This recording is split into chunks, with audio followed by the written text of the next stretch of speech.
feel like the deck's stacked against you, and no matter how many times you shuffle it, the dealer's still getting all the aces. That's the way I feel at the minute. I know the hard times always pass and the good times come back again, but sometimes you just get stuck in this rut and it seems that life will throw whatever it can at you before you get out the far side. Sprayer's due its certification as well, so I've had to give it a look over. Doesn't look too bad. Everything seems okay, all the filters are grand. There's one nozzle that's a bit chancy on it, so we'll just get that swapped over and that'll be good for the guy to come and test it now. And hopefully that'll be it cleared for another 3 years of work. Well, that's not meant to be there. Which one of you is it? Out of the way, Jimmy.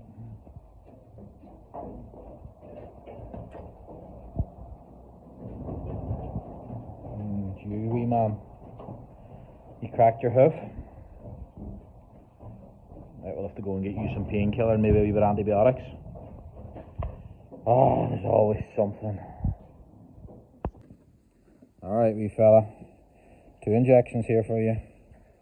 I'll make it as quick as I can. You feeling a bit sorry for yourself? How's that fit there? It's not bleeding as bad, so that's good. Get these injections in you and see if that helps, huh? Right, let's get you in a corner. So you might have noticed in the background, and you might not, we're now a quality assured farm. But through the board based certification, we passed it with a few minor non-compliances. They've all been rectified and submitted, so we're now fully quality assured. There's a lot of people that are really apprehensive about going into the quality assurance scheme.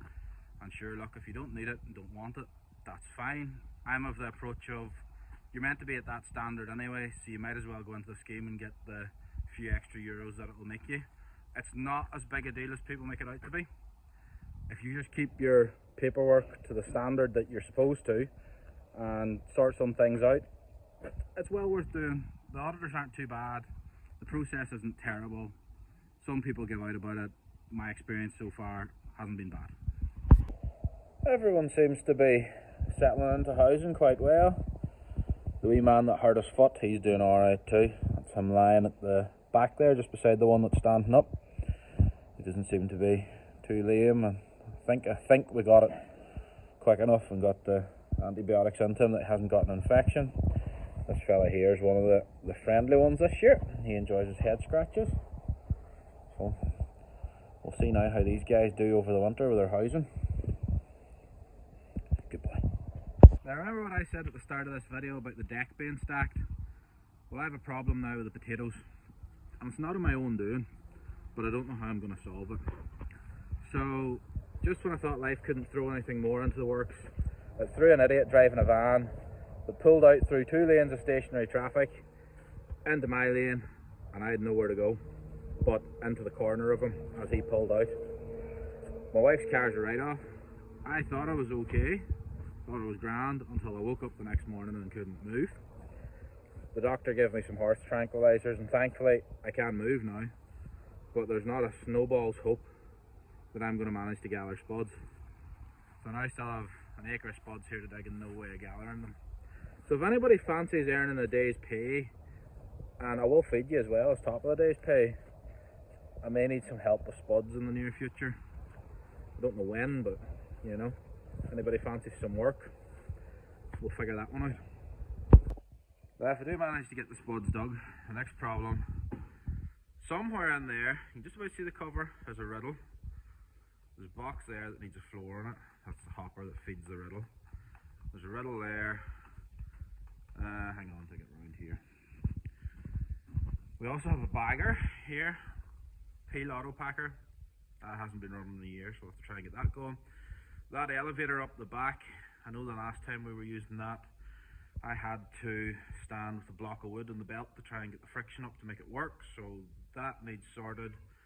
I think the bin above the skip's okay and the skip's okay, so they'll be alright.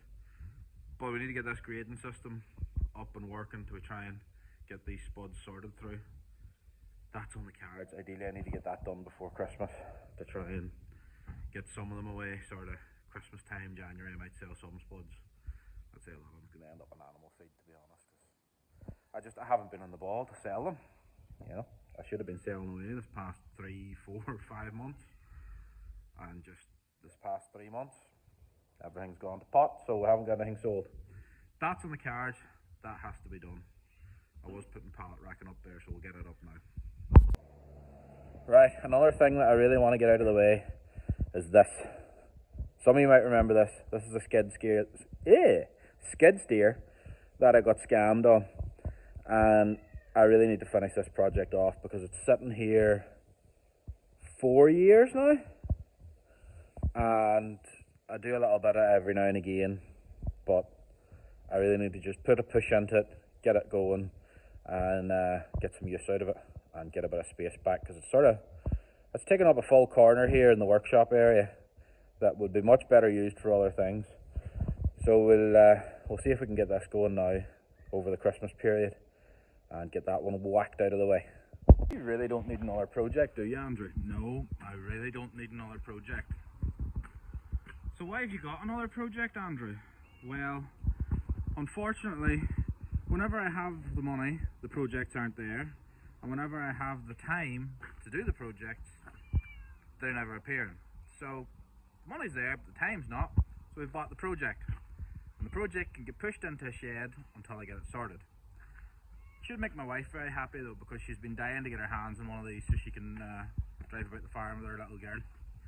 So if we can get this running, that'll make her very happy. I'm also just going to take a minute to introduce you to Fred here. He is one of the newest members of the rodent control team. Him and Harry Cap, who's been here for a long time, and his brother Fred are now in charge of the rodent control, at least according to quality assurance. Yeah, anyway. Yep, so this is the rodent control team.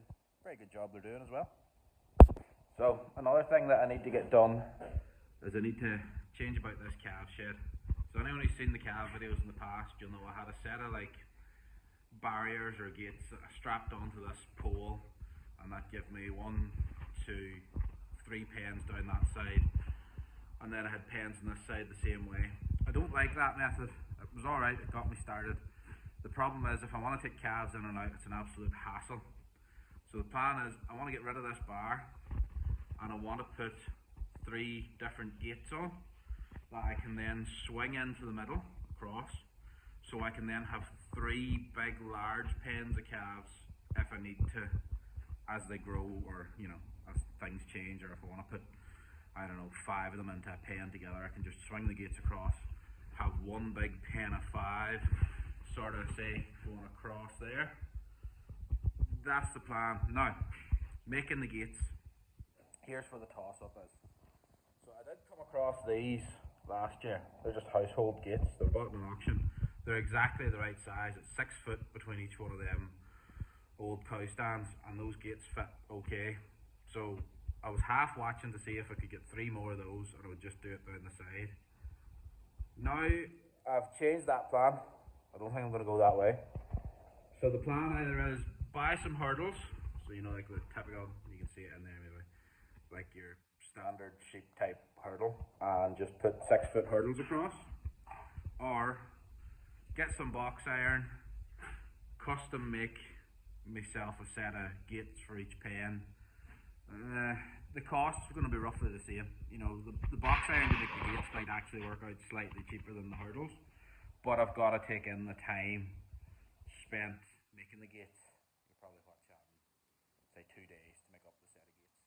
I don't know what way to go in here, but I need to get it sorted because I have to try and buy calves. I've been kicking buying calves down the road. Comes down a little tiny bit. It hasn't. They've all been.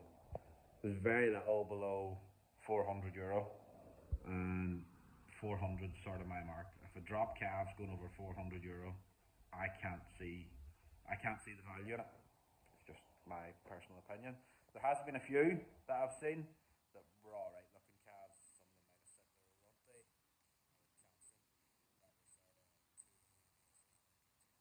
The problem is, it was only ever 1 calf at a time, and I'm not running the whole way to the mark to pick up 1 calf, to bring it back here, for it to be lonely then, while I wait and try and find another one for it. I would need at least 2 of them. So we'll cross the calf bridges at the minute, or whenever it comes. We might just not buy any this winter. Might leave it to the spring and buy more in the spring. We'll see. We'll have to buy in the spring. No choice. But we do have a choice in how we do these gates, and until these gates are done, I'm not overly pushed about buying the calves.